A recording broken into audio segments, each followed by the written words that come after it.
Bueno, muy buenas tardes de este viernes 28 de noviembre de 2025. Como recordarán, este pasado miércoles 26, hace un par de días, eh, Roger Landa estuvo presentando el libro de José Romero Losaco, Historias Globales desde el Sur, Sistema Mundo y Divergencia Colonial, un libro ganador del Premio Nacional de Ciencia 2025, mención Ciencias Sociales y Humanas. Bueno, lo ganó, lo ganó José Romero Losaco por su libro. Cuando ganó el libro por mí, no sé. Exacto. Bueno, hoy una muy buena jornada, una discusión eh, muy buena, igualmente buena. Y hoy vamos a completar el, digamos, el ida y vuelta. Hoy vamos a tener a José Romero Losaco presentando el libro de Roger Landa, Dialéctica, Valor y Dominación, un libro que, como lo comentábamos el miércoles pasado, eh, fue el ganador del premio del concurso para autores inéditos. Bueno, Roger Landa fue el ganador del premio del concurso para autores inéditos, mención ensayo 2024, Monte Ávila Editores Latinoamericana, quien es, por supuesto, quien ha editado el libro de Roger. Paso de inmediato a presentar a José Romero Losaco, que es antropólogo por la Universidad Central de Venezuela, doctor en Ciencias Sociales para el Desarrollo Estratégico por la Universidad Bolivariana de Venezuela, investigador del Laboratorio de Estudios Descoloniales en el Instituto Venezolano de Investigaciones Científicas, IBIC, miembro del Grupo de Trabajo Ciudadanías, Antropología Histórica de las Identidades Políticas en el Estado Moderno, Instituto Catalán de Antropología, colaborador del Laboratorio Historia Global y Ciberespacio, IEALC, Universidad de Buenos Aires, autor de La Invención de la Exclusión, Individuo, Desarrollo e Inclusión, libro de 2018, y como lo comentábamos, de Historias Globales desde el Sur. Ha sido profesor invitado en la Universidad del Cauca, la Universidad Simón Bolívar de Barranquilla, programa de posgrado en Arte y Educación de la Universidad de Barcelona, y profesor de posgrado en Artes y Culturas del Sur en la Universidad Nacional Experimental de las Artes, UNEARTE. Actualmente es profesora en la licenciatura en Filosofía de la Universidad Nacional de la Ciencia. Muchísimas gracias, José, una vez más, hermanos, por acompañarnos. Igualmente, Manuel Azuaje Reverón, que nos acompaña. También, por cierto, trabajando como docente en la licenciatura en Filosofía en la Nobel Universidad Nacional de la Ciencia, entre otras cosas. Bueno, te dejo ahora sí, no sé, en el uso de la palabra, ponte la... Me dijeron que no, pero Pero viste, por si acaso. pero viste. Me dijeron que no, La historia le dio la razón a José. pero por si acaso. Bueno, déjame ubicarte aquí para que te vea, ubicarte bien para que te vea. Y ponemos este por acá.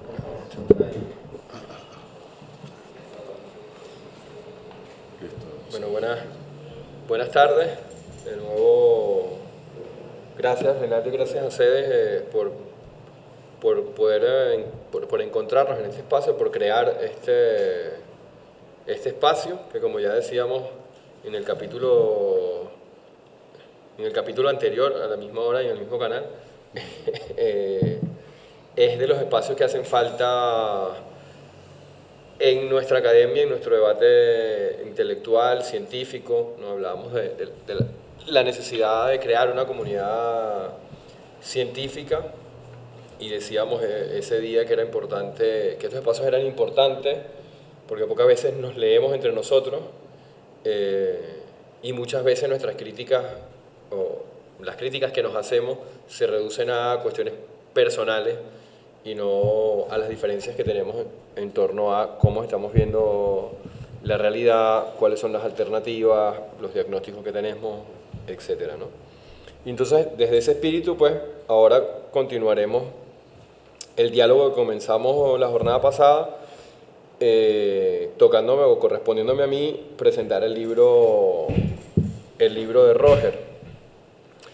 Este es un libro que presenta un reto importante para la discusión contemporánea, porque se propone hacer algo que yo no solo diría que pocas veces se ha hecho, sino que creo que es un trabajo inédito en ese sentido, proyectarse como meta, construir un diálogo entre el marxismo latinoamericano y la perspectiva decolonial, o como él mismo lo menciona, una interpretación del giro descolonial desde el marxismo latinoamericano, es algo que en lo que yo he podido rastrear, inédito. Inédito, entre otras cosas, porque como él también señala en el libro, hay una tendencia, que yo diría es la tendencia dominante dentro del giro descolonial, que se expresa más en otros términos, en términos alejados al marxismo latinoamericano y al marxismo en general, ¿no?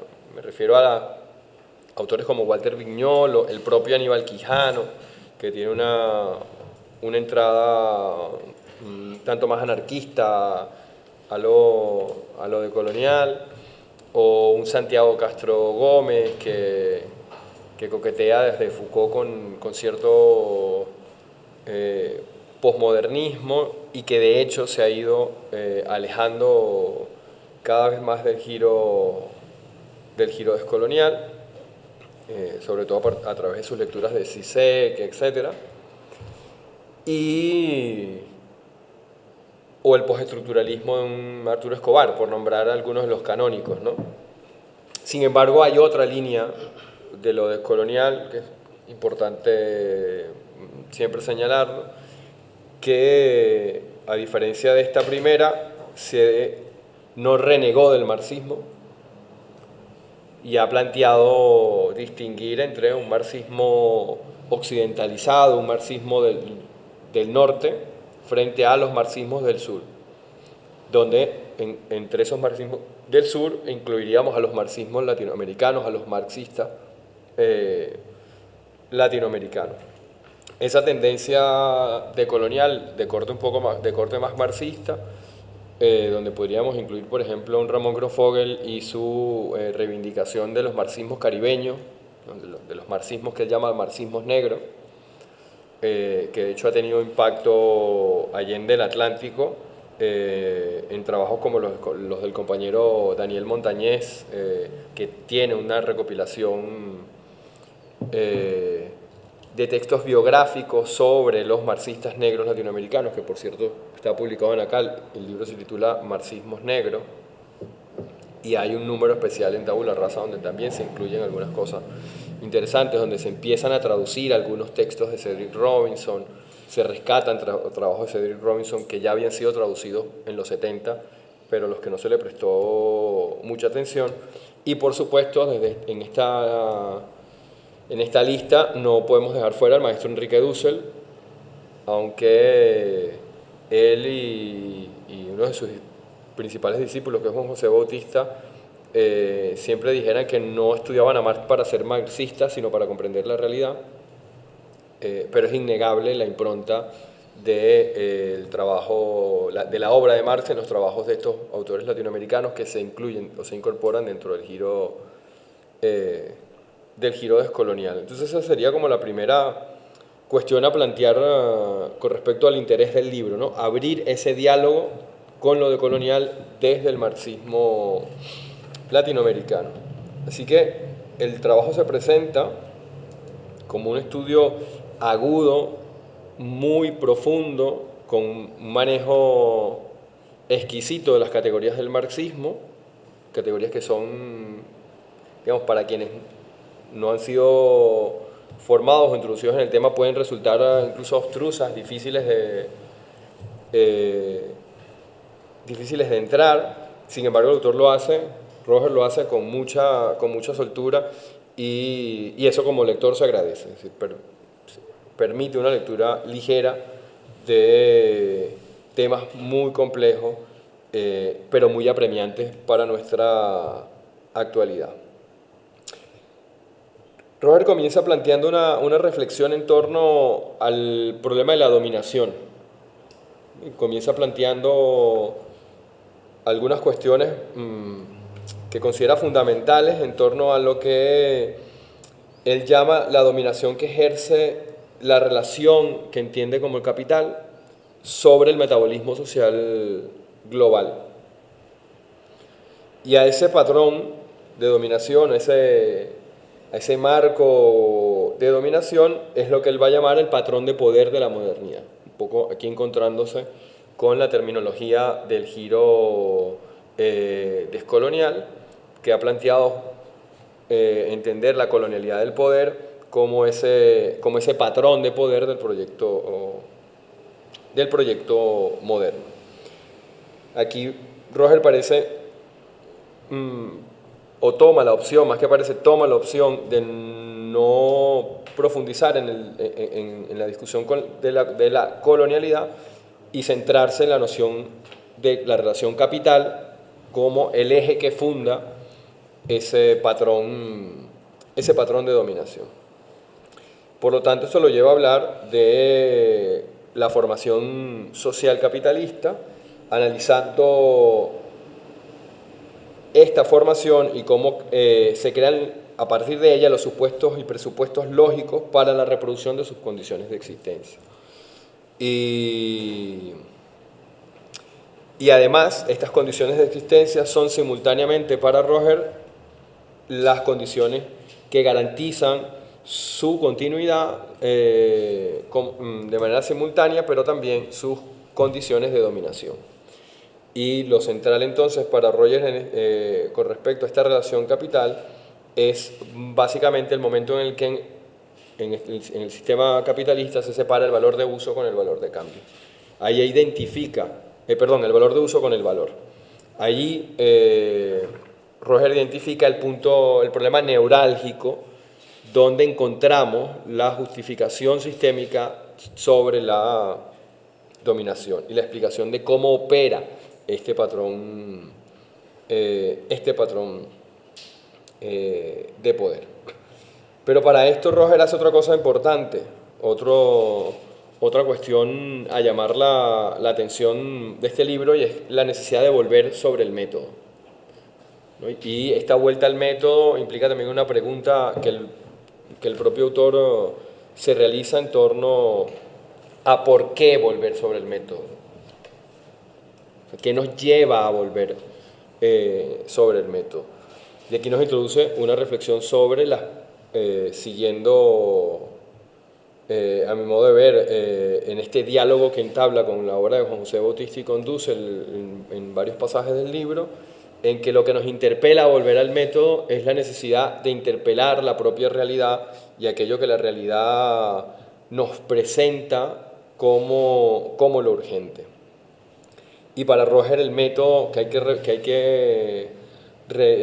revitalizar, que hay que volver a poner sobre la mesa como un método ineludible para avanzar no solo en una comprensión, sino en una transformación del mundo que estamos atravesando, no es otro sino la dialéctica. Es decir, Roger nos plantea una vuelta a la dialéctica, y para hacerlo continúa con su proyecto, con su programa de dialogar con lo decolonial, y allí plantea cómo esta vuelta a la dialéctica, entendiendo el patrón de poder que ésta nos devela en la relación capital, nos invita a abordar la crisis de la modernidad y el naufragio de la razón moderna, analizando cómo la racionalización que hemos construido a partir de esta decisión entre el valor de uso y el valor desborda los límites de la vida y ha convertido toda promesa de emancipación o de liberación humana en un totalitarismo. Que al final del día aquello que nos está aconteciendo todos los días de manera pornográfica. Es decir, vemos cómo estamos en un momento muy, nos guste más o nos guste menos, muy parecido a los preludios de la Primera Guerra Mundial, al menos en el desborde de una suerte de razón instrumental con ropaje de pragmatismo posmoderno en el que han caído no solo las extremas derechas, sino algunas izquierdas que no han sido capaces de trascender los proyectos de izquierda derivados del siglo XX, ¿no? Lo que usualmente se conoce como el marxismo realmente existente, etc. Y por eso es importante la obra de Roger de traer al siglo XXI esta discusión y plantearlas desde otras coordenadas, justamente unas coordenadas que tienen en cuenta cómo este patrón de poder que forma parte de la modernidad es un patrón de poder que deriva y explica los totalitarismos, no solo los totalitarismos de derecha, sino toda forma de totalitarismo en el mundo moderno. Así, el autor lleva a cabo un análisis dialéctico de la escisión entre valor y valor de uso, como hemos dicho, pero también desde allí cómo la penetración de la forma mercantil en todas las dimensiones de la vida social va a generar un proceso de fetichización y alienación que se transforma al final en un proceso de legitimación de esa escisión.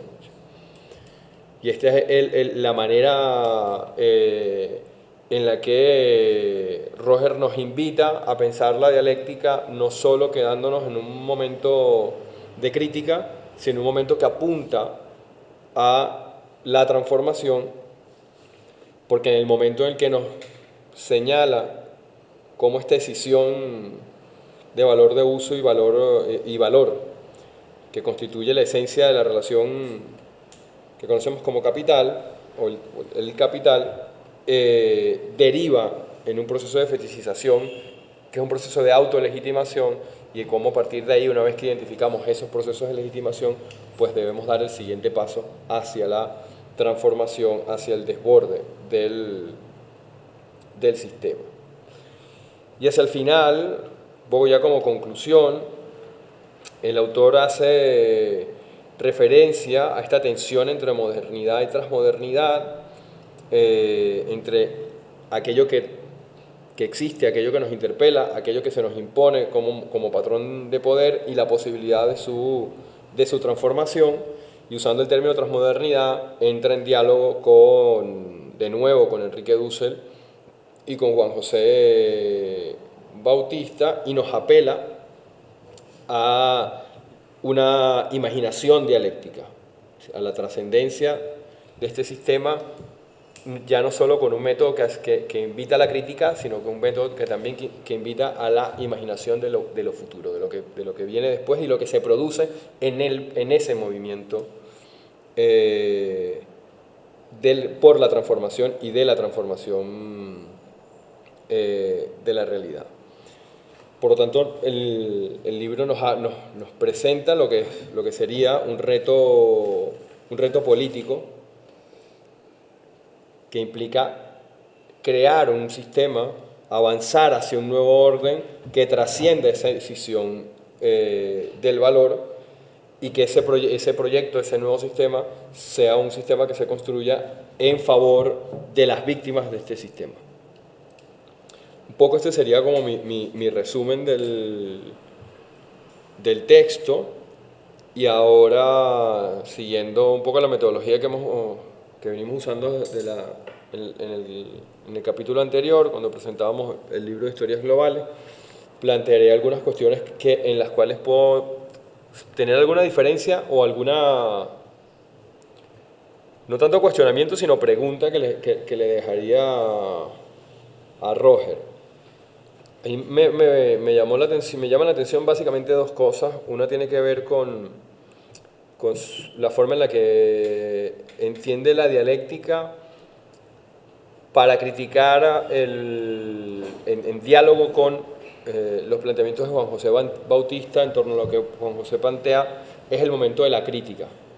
Si para Juan José la crítica es la crítica al concepto, ¿no? Lo establece en un libro que tú trabajas y citas de hecho en tu obra, qué significa pensar desde América Latina, donde él plantea esto de la doctrina del concepto, la doctrina de la esencia, la doctrina del concepto, que es algo que retoma de Hegel, y propone allí que el pensamiento crítico es aquel que se produce cuando se produce la crítica al concepto. Y tú en el libro llegas a sugerir que no estás de acuerdo con esa afirmación de Juan José, porque para ti la dialéctica no se reduce a la crítica del concepto, sino que avanza en la realización factible de un mundo posible más allá del orden vigente. Sin embargo, un poco el comentario que yo te diría es que yo no veo en Juan José Bautista que esté planteando que la dialéctica se agota allí, porque de hecho en este libro de qué significa pensar de América Latina, pero en otros como el libro sobre la dialéctica fetichista de la modernidad, justamente va a definir la dialéctica como un método trascendental. Es decir, para él la dialéctica es trascendente en el sentido de que el momento crítico al concepto te lleva inevitablemente a la producción o el intento de transformar el orden vigente. O sea, me parecería que en la obra de Juan José eso está allí, además entendiendo que como era discípulo de Dussel, Dussel tampoco reduce el momento dialéctico a la crítica, en el sentido en que lo propone, por ejemplo, en las 3 constelaciones de la política. Para él hay un movimiento que va del sistema que condena a las víctimas al momento de la rebelión de las víctimas, y ese momento de la rebelión de las víctimas necesariamente tiene un momento de positividad, que es el momento de construcción de un nuevo orden que trasciende el orden anterior.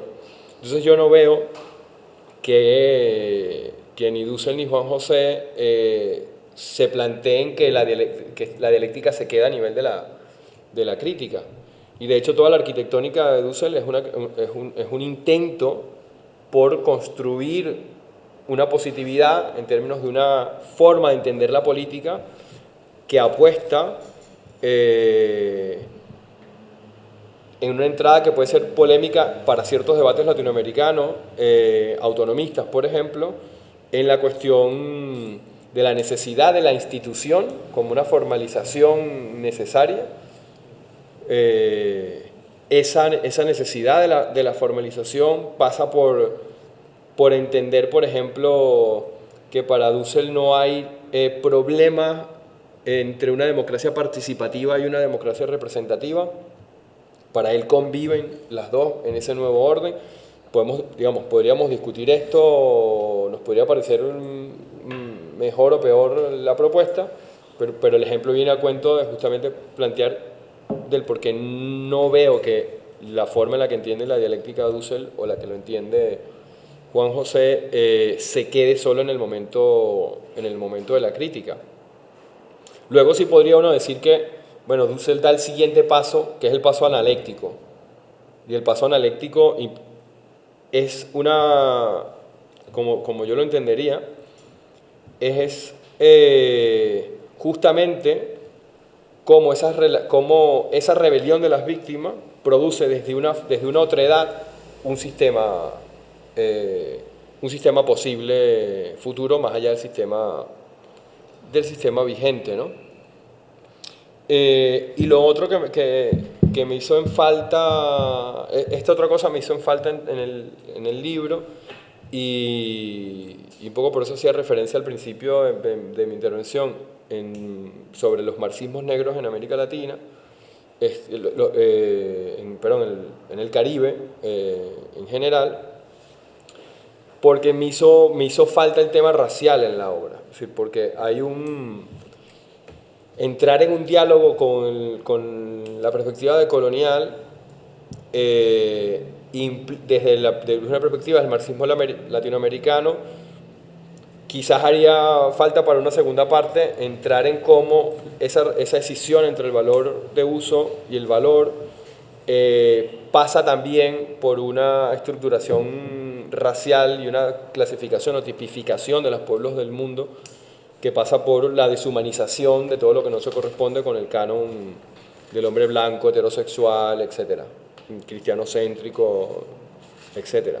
Sobre todo atendiendo a obras tan cercanas geográficamente a nuestro país, porque los tenemos allí a unos cuantos kilómetros, como puede ser la obra de Eric Williams, Capitalismo y Esclavitud, por ejemplo. Que sería interesante explorar o intervenir en el debate colonial desde esta perspectiva que tú propones, Roger, ubicando el lugar del esclavo en esta relación entre valor y valor de uso, en esa decisión entre valor y valor de uso. Mientras lo leía me parecía que era un texto, aunque se ancla en una lectura muy del proletariado, es decir, muy clásica del marxismo, que no es que esté, no estoy diciendo que esté mal, pero que deja por fuera estas otras cuestiones que el giro descolonial intenta incorporar a la discusión. Vuelvo, el tema de la negación de la humanidad, ¿qué implicación tiene dentro de la decisión valor de uso, la negación de la humanidad de un montón de gente en las que habita esa separación sin posibilidad de salir a vender su fuerza de trabajo? Sí, porque el esclavo no abstrae su fuerza de trabajo para venderla por un tiempo mientras dure la jornada laboral. El esclavo es la fuerza de trabajo.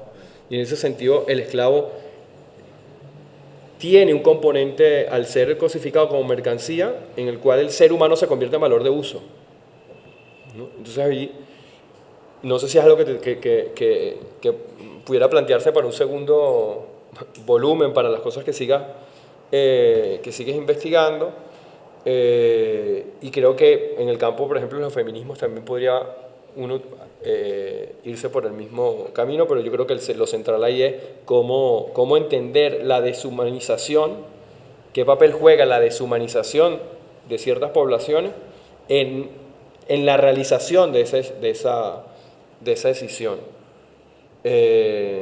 Porque me parece que tú utilizas la nomenclatura del patrón de poder de la modernidad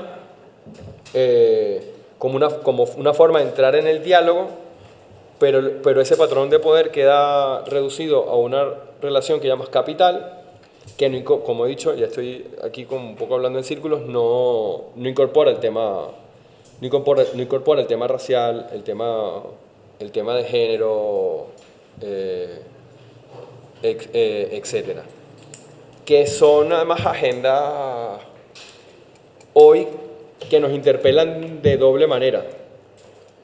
Nos interpelan por un lado porque los procesos de deshumanización siguen abiertos y siguen reproduciéndose de manera brutal.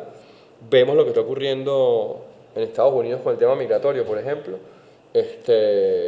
Hay un video por ahí, no sé en qué estado, en una cámara municipal, no sé en qué estado de Estados Unidos, donde aparece un chamo llorando, desesperado, se ve que el chamo tiene una crisis de nervios descomunal, y donde dice, no sé si lo han visto, donde el chamo dice, es que yo no puedo vivir así, o sea, yo no puedo irme a la escuela y no saber si cuando regrese no voy a ver a mis padres en la escuela porque se los han llevado, o que me van a tocar la puerta en la madrugada y se van a venir a llevar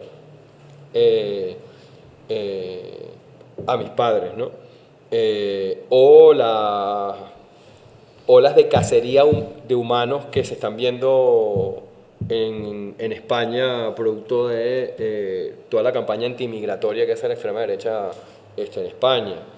Bueno, el escándalo que acaba de salir en Italia con las cacerías de seres humanos en Kosovo, muy a aquella película de principios de los 2000 que se llamaba Hostal, no sé si se acuerdan, una película que era más o menos eso. Ya nos alertaba la ciencia ficción de terror de que la realidad podía ser más terrorífica, ¿no? Entonces, ese es como un nivel de la cosa. Pero el otro nivel en el que nos está interpelando es cómo los movimientos sociales han llevado a una deriva identitaria todas estas luchas que se han convertido en el hombre, que han terminado convirtiéndose en el hombre de paja de la extrema derecha.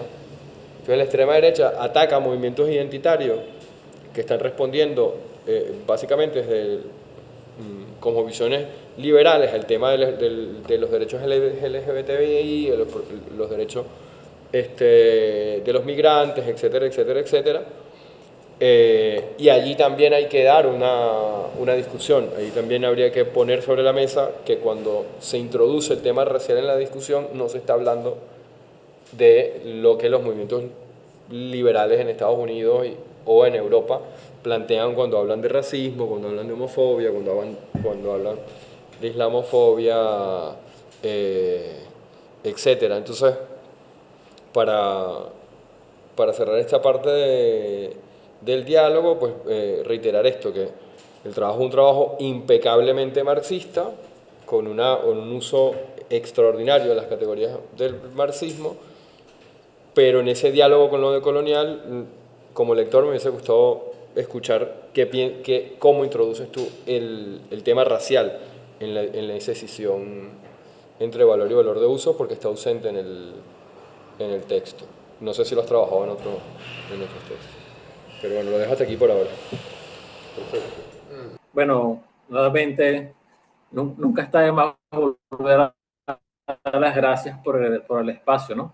Ya lo comentamos la sesión pasada, lo comentó José en el inicio de su intervención, la importancia del espacio de encuentro, de diálogo, y de encontrar perspectivas de investigación que van haciendo y rehaciendo esa tradición de pensamiento crítico venezolano, que es parte de otras tradiciones a nivel continental, ¿no? Entonces, bueno, eso en principio. En segundo, me parece muy pertinente las observaciones de José Romero, y voy a hacer como algunas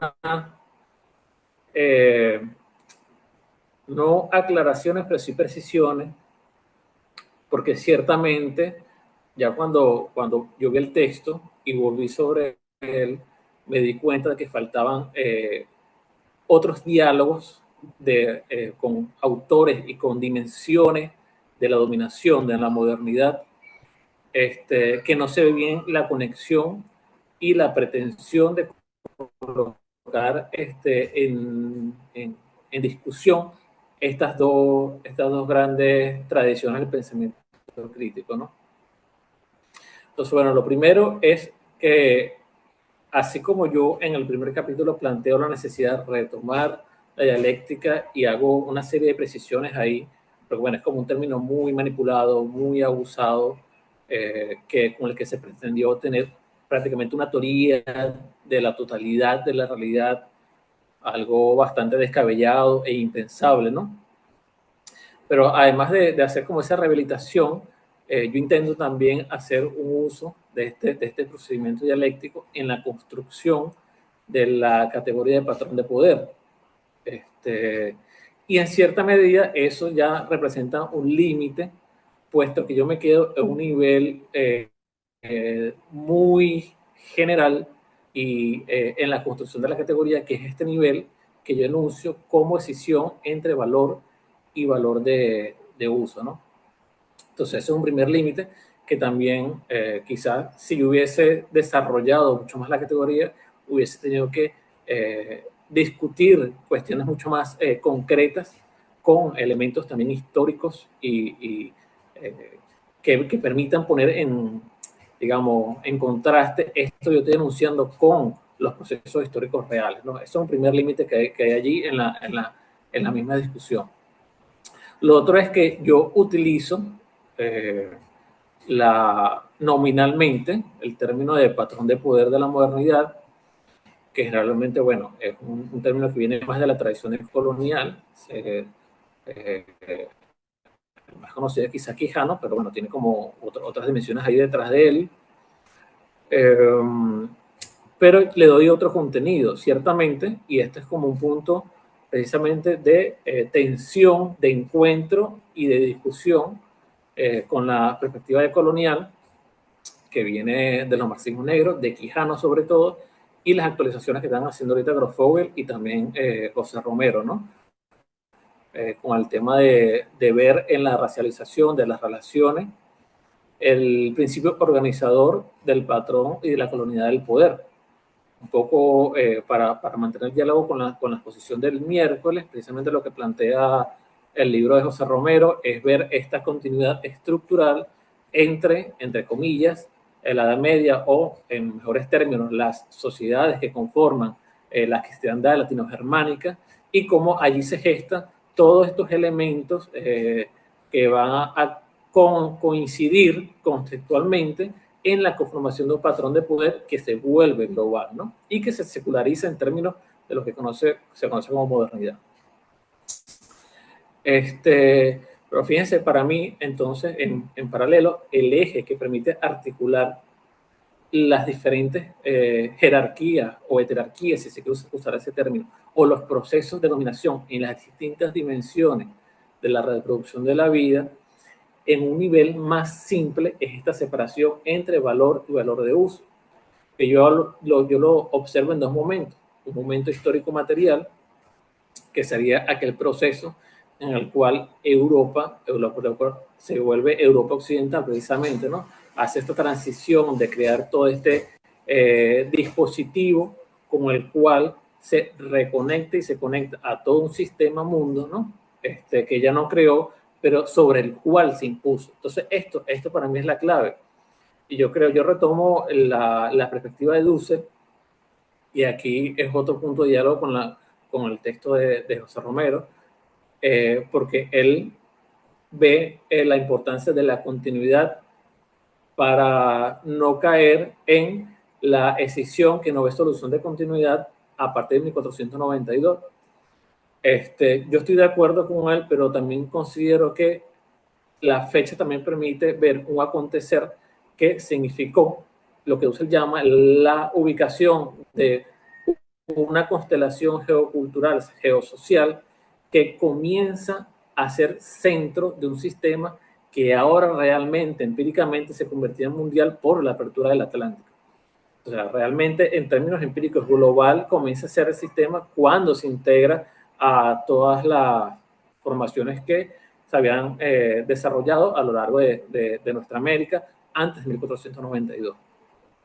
Entonces, es esta necesidad que tuvo la Europa latinogermánica, que gestó una serie de dispositivos que, si le quitamos esa centralidad, muy seguramente la racialización, la creación de dispositivos tecnológicos para la dominación, incluso los mismos genocidios y epistemicidios que se sucedieron antes de 1492, hubiesen sido fenómenos locales a lo interno de esa sociedad europea y no hubiesen alcanzado la dimensión global.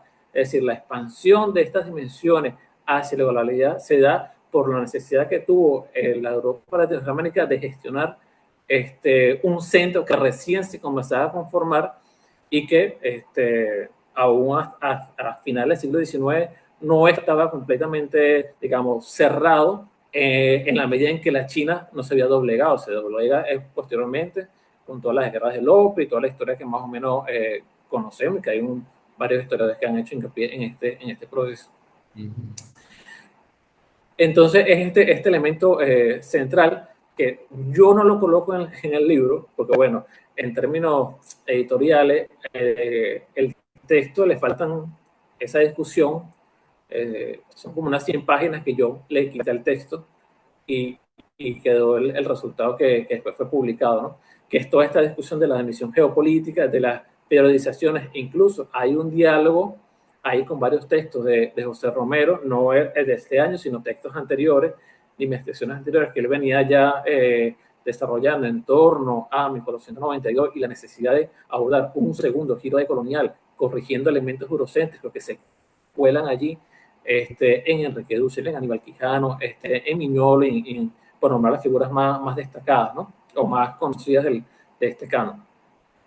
Entonces, es esta centralidad lo que para mí es fundamental y entonces, en los términos en que yo lo planteo, a mí me resulta insuficiente eficiente pensar en la racialización como principio organizador, en la medida en que cuando tú exportas, digamos, o dinamizas un sistema a nivel global y eres centro, el dispositivo que se crea en torno a la gestión, que va a convertirse en una gestión que no es directa, es decir, la Europa latinoamérica no mantuvo, aunque inició siendo una violencia directa, la reproducción del sistema capitalista requiere, y es una transición que muestra Marx con las categorías de subordinación formal y real que yo recupero, hace un tránsito entre la necesidad de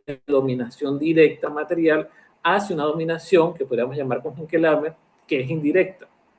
Y por eso me interesa y asumo el tema de la colonialidad como esta dominación que se introduce en las mediaciones de reproducción de la vida de las distintas comunidades que el capital va subordinando. Entonces estas comunidades quedan a merced de una lógica metabólica en la cual reproducir la vida necesariamente conlleva a reproducir el capital. Entonces, un mecanismo tan sutil como una inversión, una escisión e inversión luego del valor de uso. Y fíjense que cuando hablamos de esto, yo siempre tengo en mente, aunque no lo mencioné en el texto, porque iba a ser demasiado larga la discusión, el concepto que venía desarrollando Juan José Bautista en torno a la comunidad de vida. O sea, cuando él piensa en la comunidad de vida, está pensando en un lugar donde el valor de uso circula sin dar la vuelta por el valor de cambio. Entonces, el capital, fíjense que mercancía, dinero y todos muchos dispositivos mercantiles existían antes de la expansión del capital. Pero el capital lo que hace es entonces, y por eso a mí me parece valioso 1492, es terminar de desligar todas estas relaciones que pueden ser rastreables en las formaciones anteriores a 1492, no quizás no en todas, pero digamos en las grandes civilizaciones, entre comillas, ¿no? Siempre usar los términos con mucho cuidado. Hay grandes espacios donde el valor de la comunidad, el valor de uso de la comunidad se reproduce, o sea, la vida de la comunidad se reproduce, se objetiviza sin necesidad de transitar por el valor. Entonces, es esta necesidad que impone el capital de que la reproducción del valor de uso, es decir, de todas las condiciones para la vida, de todas las condiciones en sentido de una totalidad. Entonces estamos hablando de condiciones que son a la vez simbólicas, culturales, materiales, económicas, de determinaciones de elementos de factibilidad política, racional, etcétera, todo el conjunto de la reproducción de la vida. Entonces la colonialidad vendría a ser esta introducción de un dispositivo en el cual necesariamente todos los que nos encontramos bajo el dominio del capital reproducimos en lo cotidiano la relación del capital. Entonces aquí, por eso la discusión con Juan José. Yo creo que la lectura de Juan José, incluso el mismo Dussel lo reconoce, que fue bastante novedosa, es novedosa, en los términos en que él dice, bueno, el marxismo siempre le dio el problema del fetichismo como el paso que da Hegel desde la doctrina del ser, es decir, los fenoménicos, lo que se ve, hacia la doctrina de la esencia, es decir, lo que sustenta eso que se ve.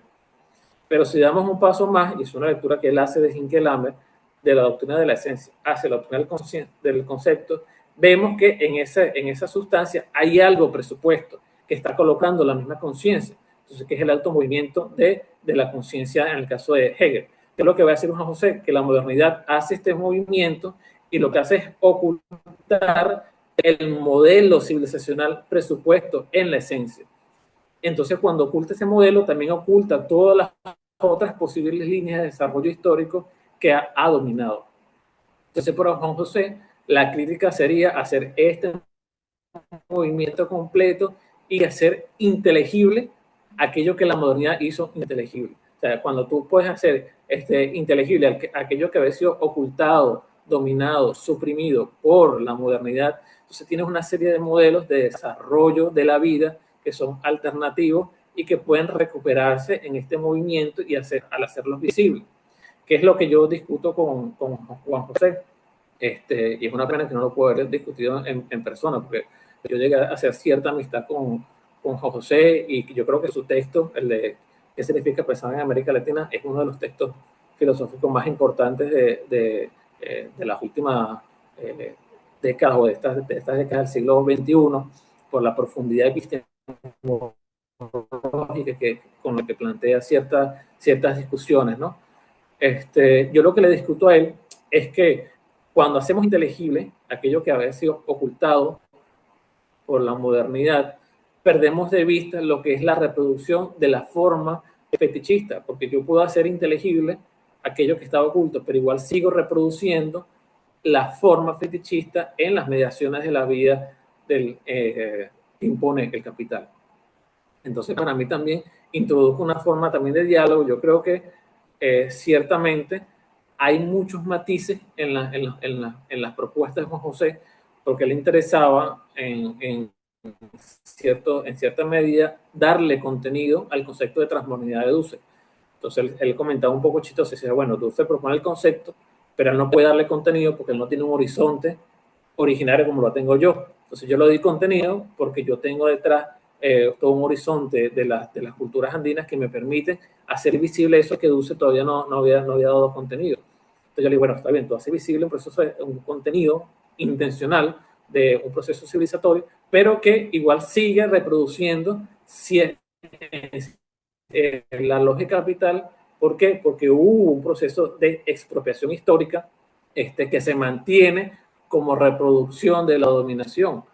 Entonces, fíjense, por eso yo hago como un doble movimiento en el cual la expropiación constante con la cual se expande, ¿no? esta civilización de muerte, como la llama José Romero, hacia todo el sistema mundo, introduce este mecanismo en el cual las condiciones de realización, fíjense que no hablo como el marxismo del siglo XX, de la expropiación de los medios de producción, sino yo hablo de expropiación de las condiciones de realización de la vida. Entonces, condiciones de realización de la vida es, por ejemplo, las concesiones del tiempo, las concesiones de la fiesta, el cuidado de sí que puedan tener las corporalidades femeninas, el conocimiento que desarrollaron los colectivos femeninos sobre su cuerpo y sobre la capacidad de decidir, por ejemplo, sobre la reproducción biológica.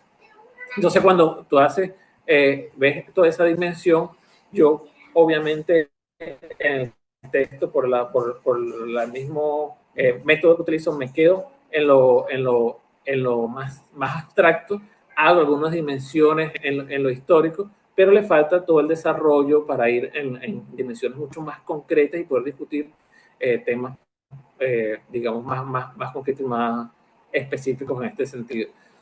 Pero digamos que es eso un poco, ¿no? Es ver cómo este dispositivo es lo que entonces permite que todas estas dimensiones de la vida puedan ser subordinados, por eso me interesa la categoría de subsunción, subordinados a la lógica metabólica del capital. Entonces, bueno, lo dejo hasta aquí para escuchar a Reinaldo y a Manuel. Varios comentarios y preguntas también directamente, ¿no? Una de ellas, como dijo Reinaldo la otra vez, una pregunta quizás eso, periodística, y que me parece una buena discusión en el sentido de poder rastrear lo que va a haber que pensar tarde o pronto, ojalá, que es cómo se dieron esas discusiones en Venezuela en los últimos años y cómo generaron también resultados diferentes, dependiendo del lugar. Entonces, lo primero que me preguntaría es si ambos libros, precisamente en lo que divergen en alguna medida, es en la relación con el marxismo, por ejemplo. Es decir, o cómo se relaciona con el marxismo en la medida en que se relacione con lecturas de la tradición decolonial más o menos marxista. Eso por un lado, que no es una cosa baladí, sino que tiene que ver también con el anclaje materialista o no materialista en la lectura sobre el patrón de poder de la modernidad, que a lo mejor no se señala tan abiertamente, pero me parecía que incluso Roger lo dijo en la sesión anterior, que hablaba sobre, y hacerlo explícito permite discutirlo incluso con más claridad, si Roger considera, me parece que lo asomó, que había un dejo metafísico en el problema del ego cogito y el ego cónquiro y el anclaje en el patrón todo lo que tiene que ver con la divergencia y con la expansión hegemónica de Occidente, puesto sobre el ego cónquiro, es o contiene un dejo en ese sentido metafísico, o por el otro lado, la crítica que se pudiera hacer a la permanencia de estas categorías marxistas en el sentido de lo contrario, que sería más bien un dejo economicista en la interpretación que deja de lado entonces otra forma en la cual se expresa la colonialidad, que no son solo las de las prácticas económicas clásicas del Marqués Sol, que es la que ve el marxismo. Y ahí, por eso pienso en cómo se van a generar estas líneas que siguen produciéndose hasta hoy, en la medida en que, bueno, este año creo que fue así, Katia Colmenares, que no la hemos mencionado, no porque sea una albacea, sino porque ella misma está desarrollando y es parte protagónica de estas discusiones. Editó un libro que se llama Marx para nuestro tiempo, donde recoge textos de Hinkelhammer, de Juan José, de Dussel, actualizando una cantidad de estos temas. Entonces, bueno, ahí hay un paso por Marx que tiene que ver incluso con unas renovaciones de lecturas posibles de Marx en adelante. Entonces, ahí preguntaría explícitamente si ustedes consideran que hay una divergencia en términos de la relación con el marxismo en ambas obras, y parte de eso justamente y cómo se relaciona eso con las tradiciones de la teoría decolonial, y con este asunto de las metafísicas o materialismos o no. Y por otra parte, yo conversaba, ya Roger había sacado este libro, pero justo investigando, leyendo también de lo que Katia Colmenares ha hecho. Ya tiene textos sobre Hegel, pero tiene trabajo, su tesis doctoral creo fue sobre Hegel. Y teníamos una discusión con Roger, porque yo planteaba a partir de esa lectura que la dialéctica existe en la realidad, dependiendo de o sea, no es lo mismo decir que la dialéctica es una forma del pensamiento a decir que la dialéctica es un método que capta cómo en sí la realidad es dialéctica, en el sentido de que el movimiento de la realidad en tanto totalidades que se cierran y se abren porque entonces no es un asunto del método del pensamiento, sino que es el método del pensamiento para captar algo que ocurre. Y lo preguntaría en todo caso también a Roger allí, porque cuando Dussel encuentra en su trabajo sobre Marx el trabajo vivo, no lo encuentra abstractamente, es decir, la presencia del trabajo vivo es lo que permite que recupere una visión de la dialéctica, donde en Marx, a diferencia de Hegel, la dialéctica empieza desde afuera, porque es el trabajo vivo el que abre esa totalidad. Y ahí preguntaría hasta qué punto, cómo lo ve Roger en ese sentido, es decir, eso existe realmente. El trabajo vivo no es un asunto teórico, el trabajo vivo es que en la totalidad del capitalismo el trabajo vivo es una exterioridad que siempre está rompiendo con esa totalidad que no puede, y es el lugar desde el que se rompe además.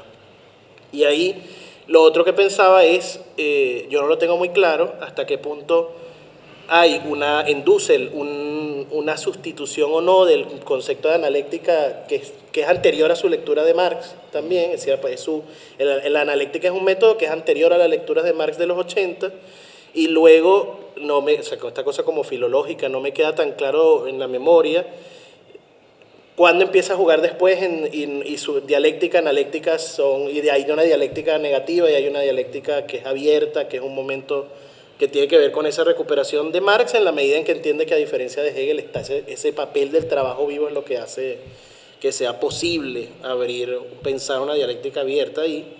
Y lo otro que pensaba en relación con esto es que justamente, por lo que tú estabas planteando, es decir, si ese movimiento o esa relación de las totalidades dialécticas y los cierres o no es en la realidad precisamente todo lo que está fuera de la totalidad del capital, que racializa, es decir, las diferencias raciales, las diferencias de género son siempre exterioridades que están en la realidad y en la práctica rompiendo con esa, o sea, impidiendo que esa realidad se cierre, que esa totalidad se cierre completamente, o irrumpiendo sobre esa totalidad. Y no es un problema de método, es un problema de que efectivamente esas subjetividades existen ontológicamente en la realidad, y en la totalidad del sistema no las intenta clasificar, y la raza, género, etc. Son clasificaciones para ver cómo las incorpora, pero se le escapan y funcionan como rompiendo con eso. Entonces ahí, justo como pensando un poco algunas de las ideas que ustedes habían planteado y cómo se podían relacionar con con estos términos y con el núcleo de este debate, quizás sobre cómo se piensa o no la vigencia de la dialéctica, no solamente como método del pensamiento, sino esta cuestión finalmente si es una cosa que existe o no, o es puramente teórica. Creo yo que en alguna medida hay una cosa no resuelta de algunos debates con Roger, donde pareciera que la dialéctica es un asunto de método y no un asunto de la realidad directamente. Pero eso, solo y no se escapen de la primera pregunta, que es la buena para la discusión. Mira, Roger, la pregunta periodística mía va sobre el concepto mismo de patrón de poder de la modernidad, que nos cuentes de manera muy concisa, por supuesto, cuál es la diferencia específicamente con el concepto que acuñó originalmente Aníbal Quijano.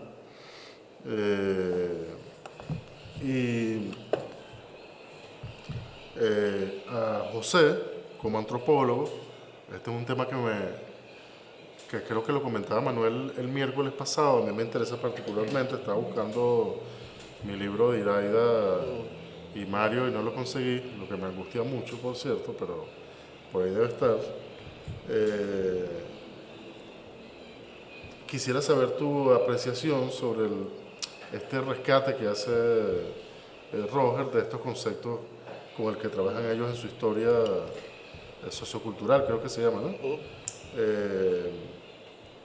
No solamente formación social, del que sí recuerdo, del que claramente hablábamos el miércoles pasado, pero además modo de vida, regiones geohistóricas, sistemas interregionales. Es un tema que me interesa particularmente porque creo que, bueno, yo que no soy de formación antropólogo, me parece que es uno de los, es decir, no soy versado en el tema, pero allí, en ese libro específicamente, yo encontré, ese libro que a su vez es una suerte de compendio y de resumen y de desarrollo de un montón de obras previas de ambos. Allí uno encuentra algo que es muy extraño encontrar, que es como una explicación de el mundo antes del 1492, ¿no? ¿Qué ocurría aquí sobre lo que se ha escrito y sobre lo que hay muchas más imprecisiones de las precisiones que hay históricas? Fíjense, la relación con el marxismo, claro, ahí hay como primero una dimensión bastante de intención teórica, porque bueno, creo yo, él me puede corregir si me equivoco, la intención de José Romero no es directamente dialogar con el marxismo, aunque él asuma ciertas tradiciones, sobre todo el marxismo negro, ¿no? Esa no es su intención declarada, la mía, digamos, sí lo es. Entonces poner en diálogo cierto marxismo crítico con el giro de colonial, ¿no? Con esta perspectiva de la colonialidad.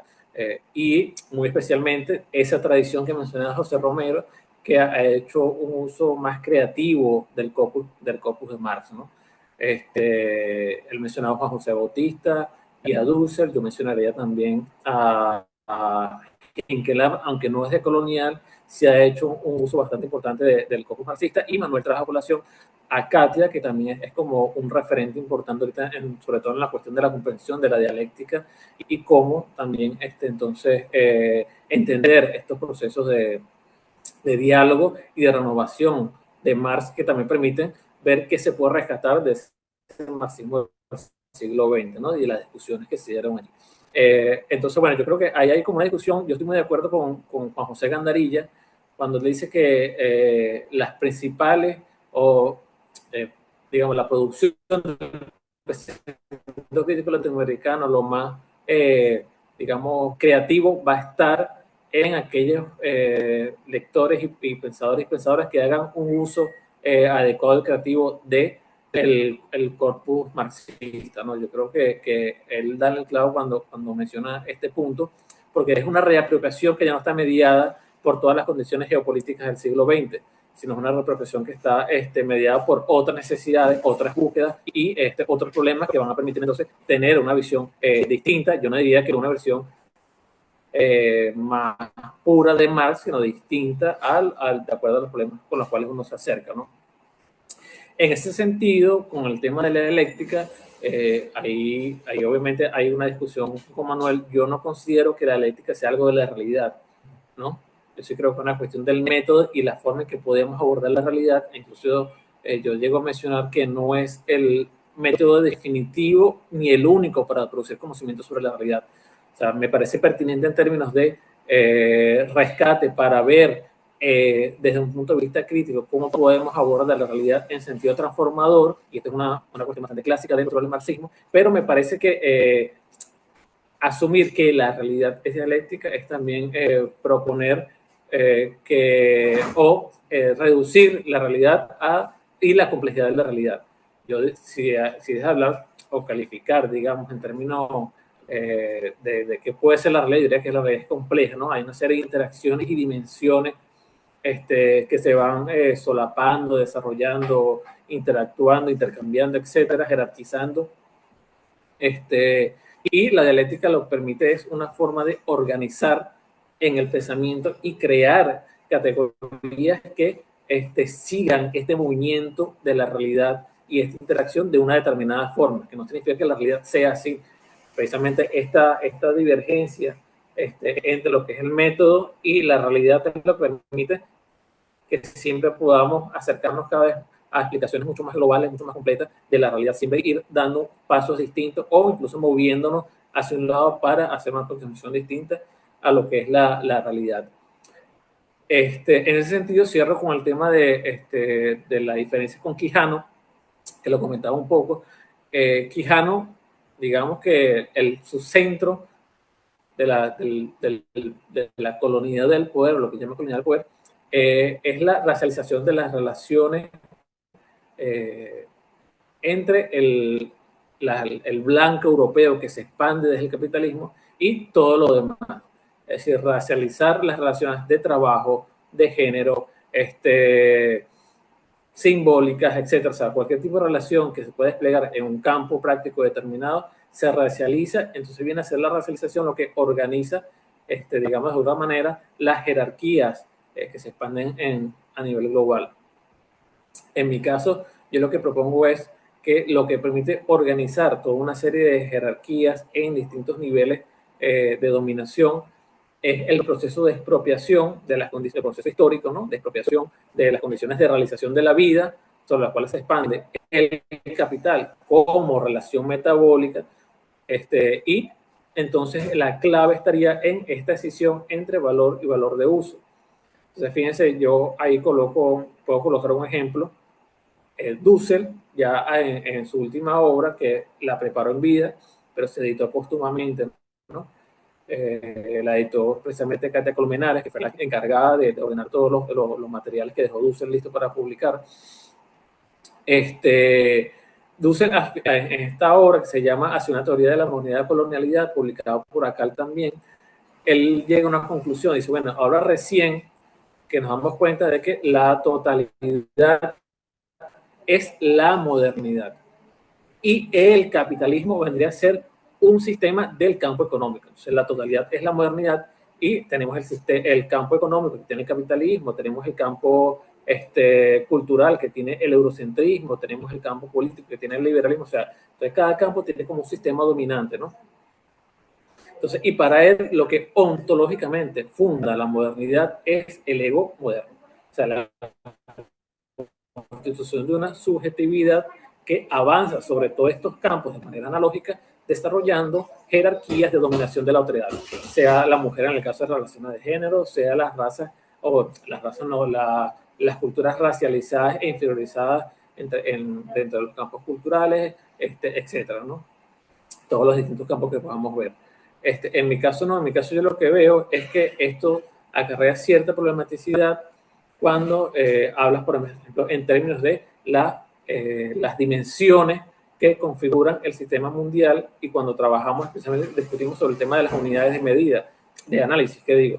Entonces, por eso intento rescatar, aunque sé que también es una categoría problemática, en la categoría de formaciones y estas dimensiones que hacen el profesor Mario Vidaida, ¿no? De cómo las formaciones se dan o se reproducen en escalas más pequeñas, en modos de vida o en submodos de vida dentro de una formación más general. Entonces esto te permite hacer diferenciaciones y que la interacción entre distintas formaciones, para mí, y esto es algo clave, es lo que hace emerger el sistema capitalista como tal. O sea, es la interacción entre un conjunto de formaciones disímiles que permite entonces que emerge el capitalismo como sistema complejo, pero a partir de esta lógica de dominación. Entonces, para mí la totalidad no sería la modernidad, pero sino sería precisamente la formación capitalista, que no se da en abstracto, se da en concreto en esta interacción, y por eso entonces el fundamento ontológico de la dominación sería la lógica de expropiación que tiene este doble movimiento, el movimiento histórico de expropiación de condiciones materiales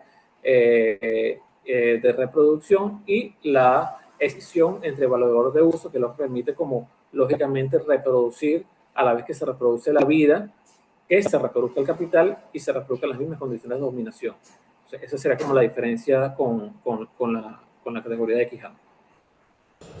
A ver, varias cosas a partir de lo que ha dicho Manuel, bueno, la pregunta que me hacía Reinaldo y algo que señalaba Roger sobre 1492, de que voy a juntar como varias cosas, ¿no? A partir además de la intencionalidad, en este caso de mi libro, a partir de este diálogo que tenemos. Y lo primero es que tú recordabas mi formación en antropología. Este es un libro escrito por un antropólogo, aunque no es un libro de antropología. Y en ese sentido no puedo dejar de decir que la perspectiva que hay es una perspectiva hacia lo simbólico, hacia lo mítico, donde lo simbólico y lo mítico va a ser el gran paraguas para entender que las categorías de las ciencias sociales, las categorías con las que entendemos la historia y las categorías con las que explicamos los sistemas históricos son grandes mitos también. Entonces un poco por ahí esa es la entrada, la orientación que puede tener, o la impronta más que la orientación que tiene lo que está escrito allí. Por eso además el diálogo con Graeber, etcétera, fue además un ejercicio de volver a la antropología después de muchos años de estar metido leyendo filosofía desde la semiótica. Entonces, bueno, dicho esto, con respecto a 1492, la tesis un poco se divide en dos. Lo primero es asumir que 1492, y ahí estoy de acuerdo con Roger, es fundamental. De hecho, en algún momento del libro digo, 1492 es fundamental para la tesis de Dussel, porque Dussel está leyendo la modernidad desde América Latina. Y América Latina, con todo lo criticable del concepto de América Latina, por su origen francés, etcétera, todo lo que sabemos, no se entiende sin 1492. Por lo tanto, eso explicaría, a mi modo de ver, por qué en 1492 tiene esa preponderancia en el giro descolonial. Y es una preponderancia que yo no intento negar tampoco cuando digo es que es necesario. Si nosotros de este lado del Atlántico no nos pudiéramos comprender sin tomar como referencia aquello que empieza a ocurrir a partir de 1492. Pero la otra cuestión es que, y es como mi punto crítico con respecto al uso de la fecha, es que se convierte, como bien ha dicho Roger, en una ruptura sin solución de continuidad. Y no solo por el hecho de los elementos ya preexistentes, por decirlo de alguna forma, que van a ver su continuación expresada a partir de los sucesos que se abren con 1492, sino porque con esta idea de que 1492 es una ruptura sin solución de continuidad, pasa otra cosa en términos de las categorías y de la producción de las herramientas con las que intentamos entender tanto nuestro presente como las explicaciones que los problemas del presente nos hacen hacer del pasado. Y es que en 1492 entonces se vuelve una barrera epistemológica que nos resulta muy complicado de quebrantar. El propio Dussel, y yo lo digo en el libro, cuando tiene que reconstruir la historia de la política, pero en la ética ya aparecía en el 97 también en la misma cuestión, al no hacer el quiebre con 1492 y decir, bueno, pero es que además la forma de entender el mundo anterior al siglo XV la hacemos a partir de categorías que ha producido la arqueología en el siglo XIX, con lo cual estamos atrapados en el análisis arqueológico con categorías que son propias de la modernidad para autojustificarse. Y ahí yo hago una crítica al uso del concepto de revolución neolítica, por ejemplo, que es un concepto surgido de tendencias materialistas dentro de la arqueología, que criticaban un autor, además propuesto por un autor que es clave en la obra del maestro Mario Zanoja, que es B. Gordon Childe, que propone una mirada crítica sobre la historia de esto que llamamos la prehistoria, en términos de edades basadas en los metales que se usaban, ¿no? O sea que reducir una formación social, para usar el término que usar Roger, a el tipo de metal que utiliza, simplemente no decir nada. O sea, una sociedad puede usar oro, puede usar cobre, puede usar hierro y organizarse de múltiples maneras. Entonces, es decir, la edad de bronce no tiene mucho poder explicativo. Y por eso propone otro modelo más vinculado a los clanes. ¿Cuál es el problema con el concepto de revolución neolítica? Para hacerlo muy rápido, que es una proyección de la forma en la que en Inglaterra se entiende la revolución industrial. ¿Quién es Gordon Childe? Gordon Childe es un australiano que era profesor de la Universidad de Glasgow y que se dedicaba a la prehistoria escocesa. Y entonces él estaba viendo estaba leyendo la prehistoria escocesa con el modelo historiográfico que explica cómo el paso de una revolución agrícola a una revolución industrial produjo el Estado moderno inglés, y el Estado moderno inglés implicó el desplazamiento de los clanes escoceses. En medio, además, del momento en el que el momento que describe Eric Hobsbawm cuando habla de la invención de la tradición y el tema de los clanes escoceses y cómo se inventan las tradiciones de los clanes escoceses. Entonces, esto lleva a Dussel a una serie de problemas que yo señalo en el libro y que ahora simplemente lo pongo como ejemplo para decir por qué entiendo que 1492 es un problema. Yo no estoy discutiendo la relevancia a posteriores en 1492 como fecha que abre las puertas a la expansión de un modelo, y ahí teníamos una discusión con Grofogel si todavía usando el concepto de civilización, si estamos hablando de una civilización que se crea a partir de 1492 o una civilización que se expande a partir de 1492, ¿no? Y no es menor la diferencia. Yo cada vez estoy más convencido que es lo segundo que señalé. Que llamémoslo civilización, llamémoslo metaformación o formación, o sea, pongámosle el nombre que de momento que más nos guste, pero yo estoy más convencido que había algo ya preexistente que es lo que comienza a expandirse. Y en esa expansión, evidentemente, se va transformando también y se va convirtiendo y va teniendo una deriva no prevista por sus lógicas y sus formas originales. Entonces, dicho esto, el diálogo con el marxismo, digamos, no es un libro que se plantea un diálogo con el marxismo. En principio, de hecho, se plantea, la primera parte de la investigación se planteaba como, yo le decía el miércoles, por la necesidad de repensar el relato historiográfico y hacer un poco, continuar aquello que comienza Dussel, o tratar de habitar esos zapatos y ese reto de construir una historiografía distinta. Pero en el camino me encuentro con que las categorías que podemos usar para reconstruir esa historiografía no explican la realidad tal cual la fuente nos las muestra, se quedan cortas. Entonces, allí en el proceso hubo como una suerte de vuelta al revés de las categorías, es decir, voy a comenzar asumiendo que las categorías no dan cuenta de la realidad, y voy entonces a empezar a discutir las categorías para ver en qué medida esas categorías me siguen sirviendo o no. Fue como un quitarse la ropa y verse en el espejo y decir, bueno, vamos a ver qué prendas calzan en la realidad histórica que uno comienza a encontrarse cuando no piensa el norte mediterráneo como una formación aislada, que es mi problema con el concepto de formación, porque al final yo creo que uno puede ver la historia, y aquí hay alguna digresión, uno puede ver la historia como haciendo una referencia a la física moderna, uno puede entender la historia como partícula o la puede entender como onda. Si la entiendes como partícula, llámalo civilización, llámalo formación social, llámalo estado, terminas derivando, o por lo menos es lo que yo voy encontrando, en una suerte de estadocentrismo metodológico. Entonces entendemos estas unidades como unidades aisladas y tratamos de explicarlas en su ser, en su núcleo definitorio, como si ese núcleo definitorio no se hubiese producido en contacto con otras sociedades humanas. ¿Y con formación te parece que ocurre lo Y mismo? me parece que con conformación ocurre lo mismo.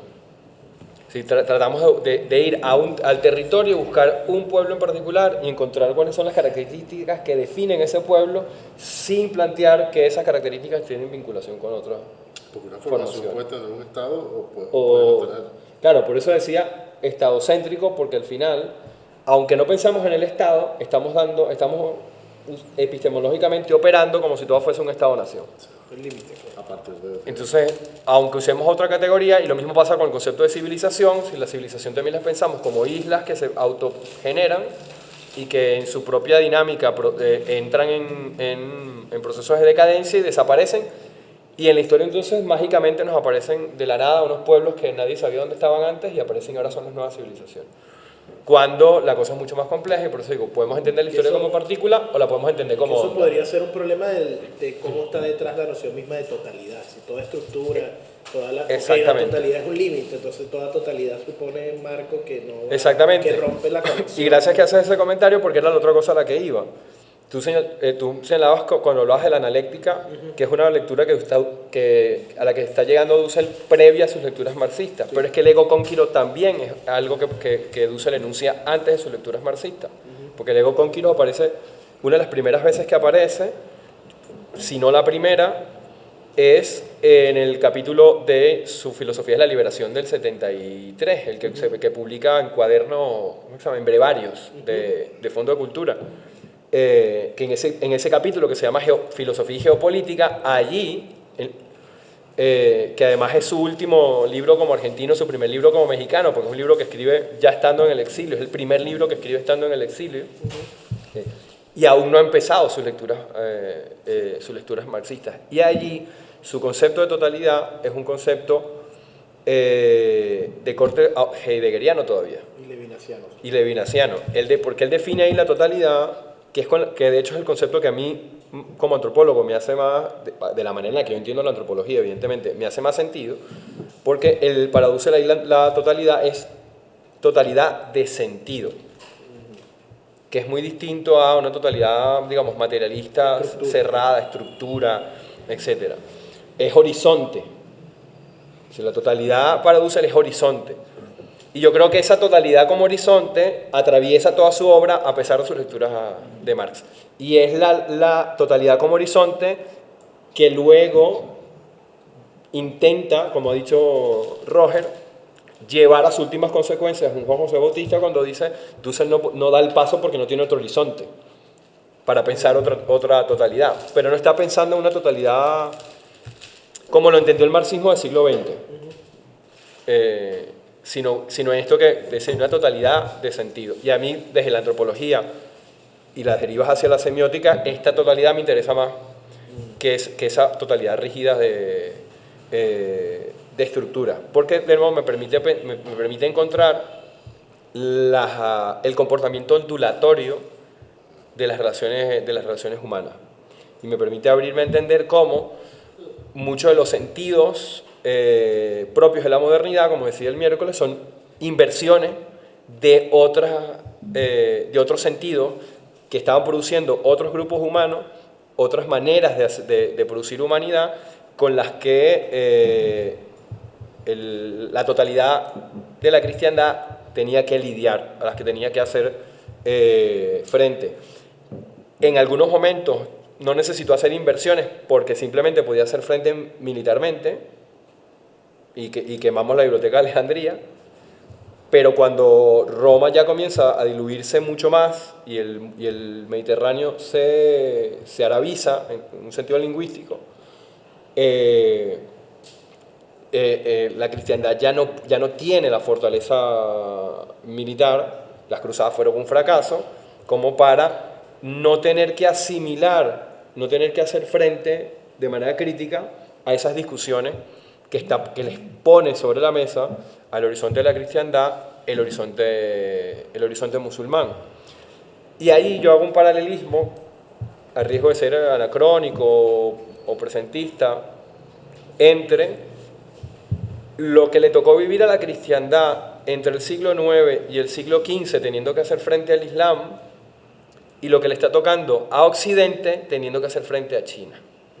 El hecho de que tengamos obras como La Gran Divergencia, tengamos todo un debate en pro y a favor de los argumentos de Pomeranz. Está un Pierre Brice, por ejemplo, que es un crítico de Pomeranz, que tiene varios, de hecho acaba de sacar hace poco otro libro, un segundo libro en crítica a la discusión sobre la divergencia, pero que tiene un libro anterior a toda esta discusión que se llama Escapando de la Pobreza, que básicamente es donde están todos los planteamientos liberales en torno al tema del crecimiento económico, que eso sería otra discusión, cómo entiende él la diferencia entre crecimiento económico y crecimiento económico moderno, para poder justificar que había un crecimiento económico anterior a la modernidad y que tenía otras características.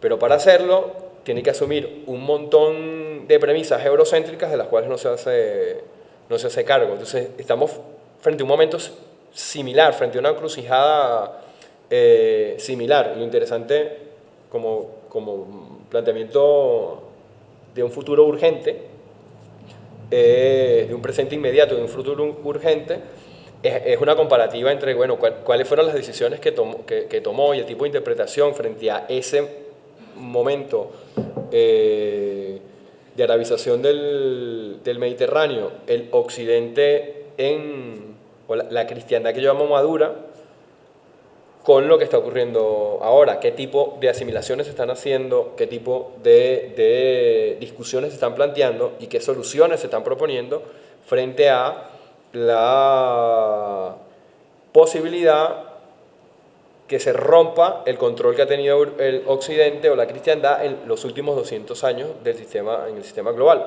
Porque cuando hablamos de hegemonía, y es uno de los debates con el sistema mundo, Occidente no era hegemónico en el sistema, porque los hegemónicos eran China y el mundo árabe. Lo pudo Europa, Occidente y la cristiandad pudo ser hegemónica a partir del siglo XIX, ¿no? Y por hegemonía yo entiendo la posibilidad de construir una arquitectura geopolítica global a imagen y semejanza de los intereses de la potencia hegemónica. Y eso Occidente no lo puede hacer sino después de la guerra del opio. Entonces, para no hacerlo más largo, un poco yo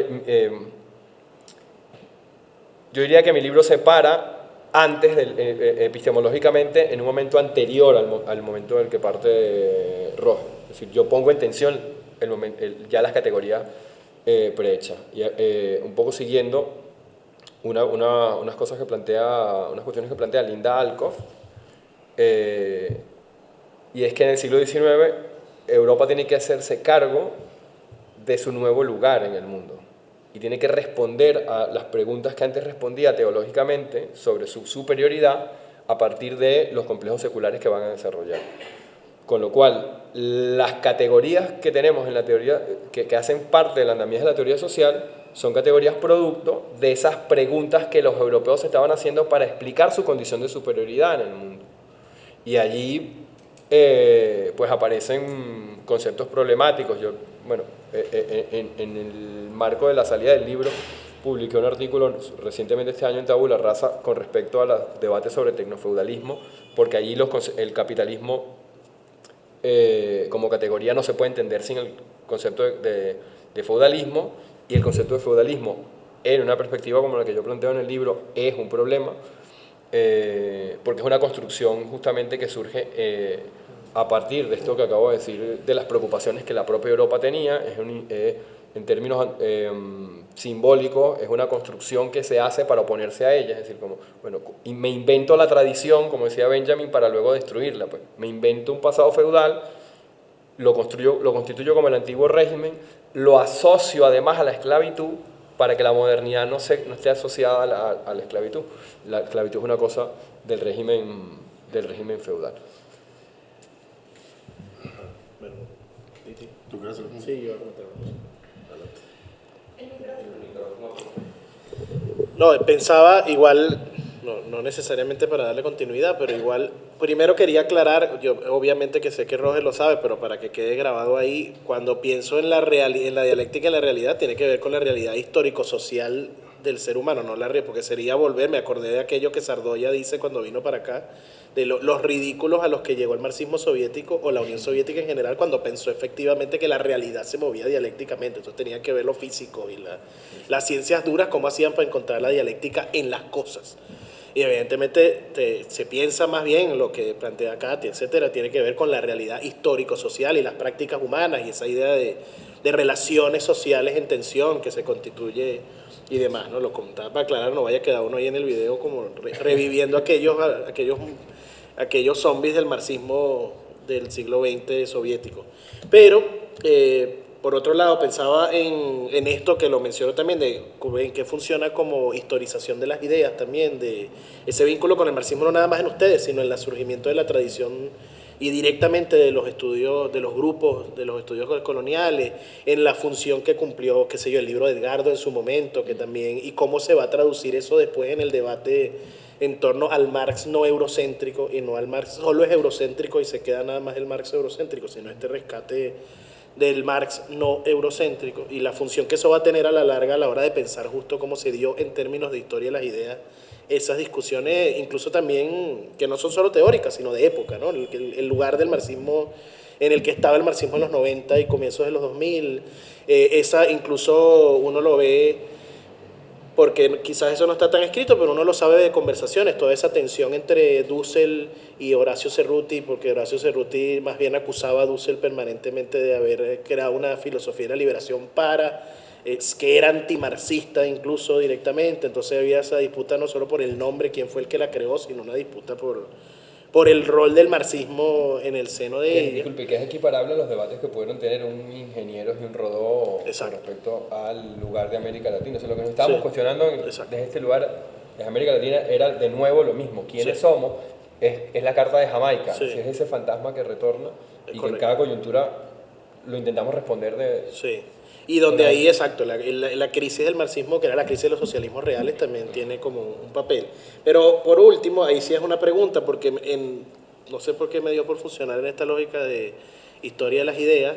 Me parece interesante preguntarles, aprovechar que están los dos aquí, porque probablemente, ojalá vuelva a ocurrir, pero aprovechar esa oportunidad, preguntarles, bueno, ¿qué relación creen ustedes que pudiera tener estas investigaciones que hicieron con el doctorado de la Universidad Bolivariana?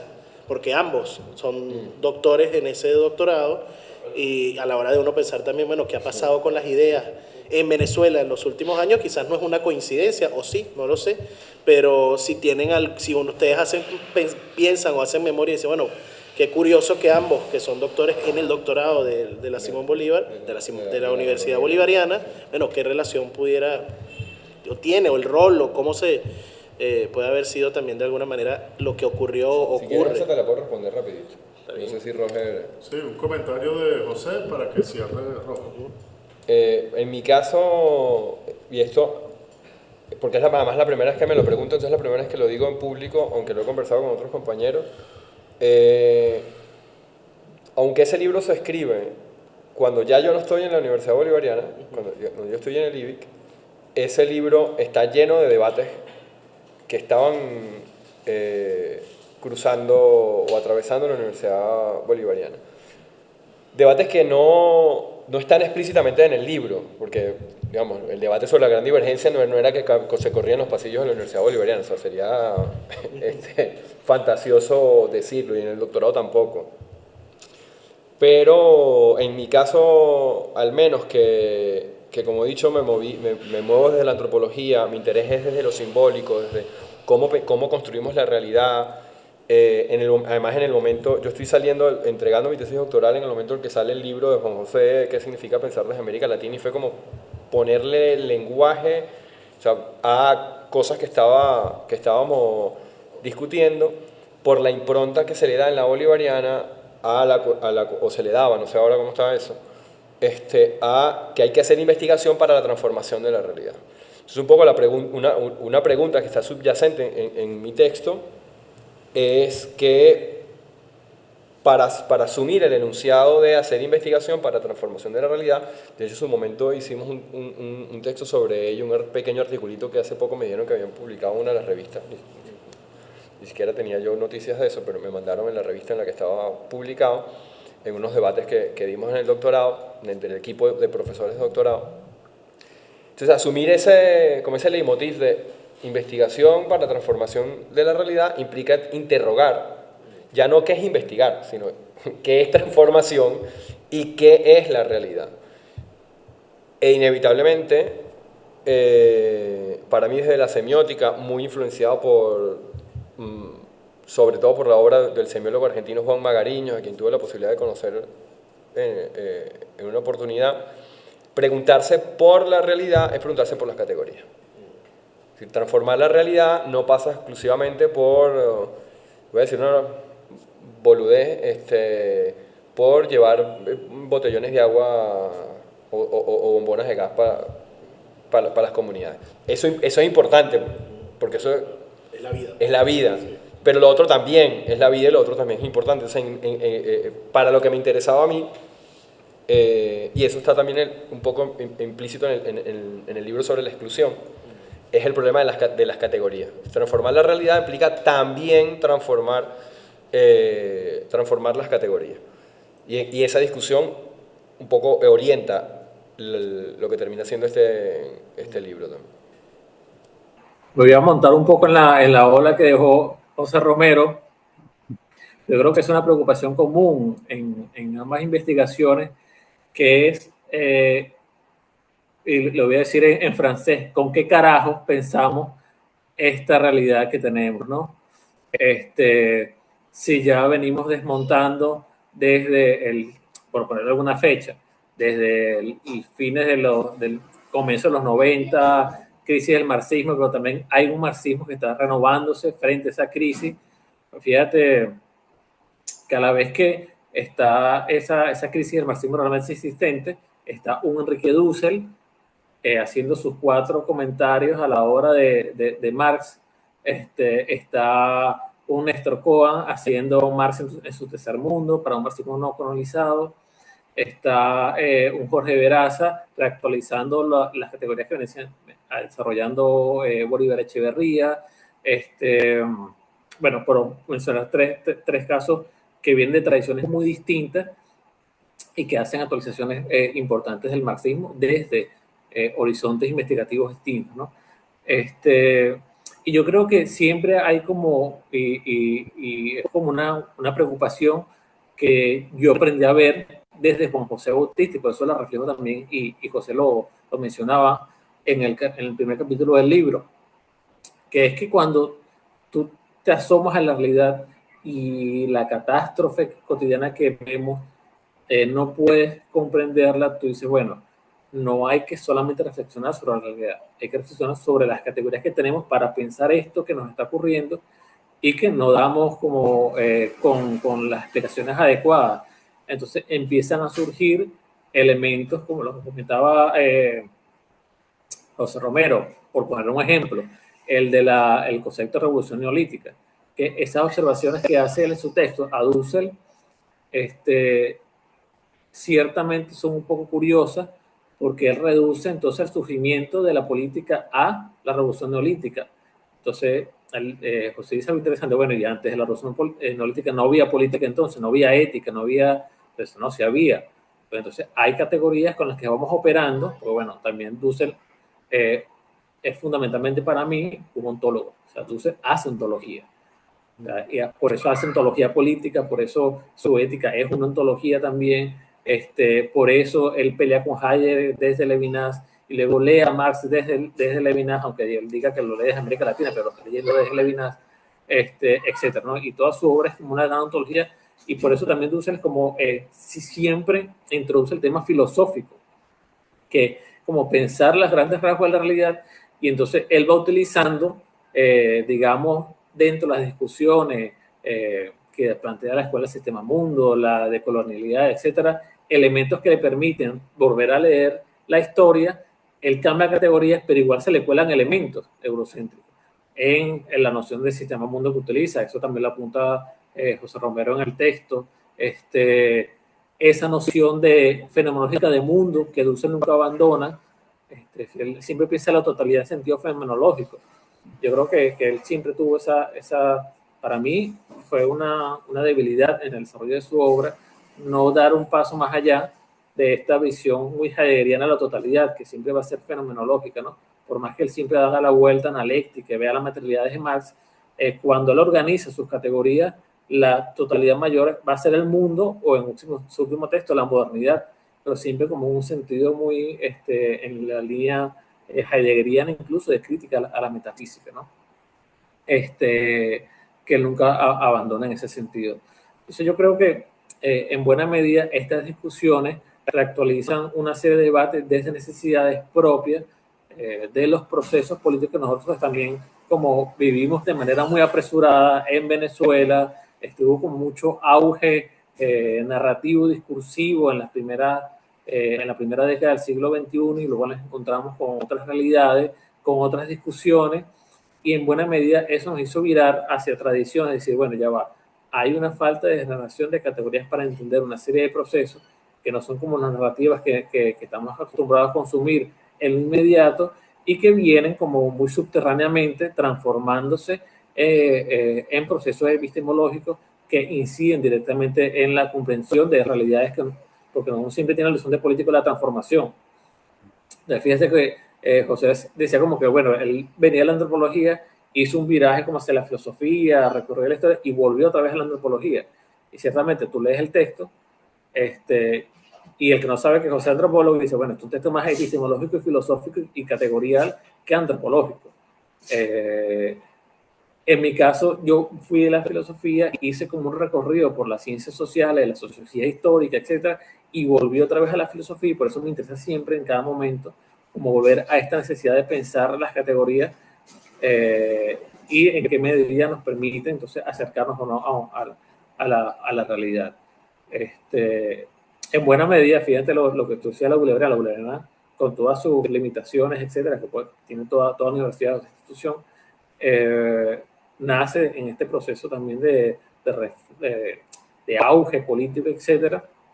Y esta reflexión de la dialéctica a mí me surge dentro de un seminario de investigación donde pensábamos los métodos, y yo escogí la dialéctica y decía, bueno, vamos a ver qué realmente queda de la dialéctica para pensar todos estos problemas que tenemos en la actualidad. Entonces fue como insumergirme en toda una cantidad de lecturas, de conceptos, etcétera, para ver, bueno, de la dialéctica qué podemos rescatar realmente, o en mi caso, habrán otras lecturas, etcétera, para poder abordar esa realidad que es la realidad que tenemos. Entonces, bueno, gracias de nuevo por la discusión, la conversación, la presentación, a José, a Reinaldo, a Manuel, a Cedes en general, y ojalá se repitan con otras discusiones de otros investigadores. Eso te iba a decir. Bueno, muchísimas gracias, Roger, y vamos a ver cómo la seguimos. Creo que este primer ejercicio salió bastante bien. Vamos a ver cómo nos metemos en Honduras, cómo complejizamos esto y cómo, tú sabes, siempre hay que meterse en más problemas. Buscando pleito, buscando pleito. Bueno, un abrazo, Robert, muchísimas gracias, hermano.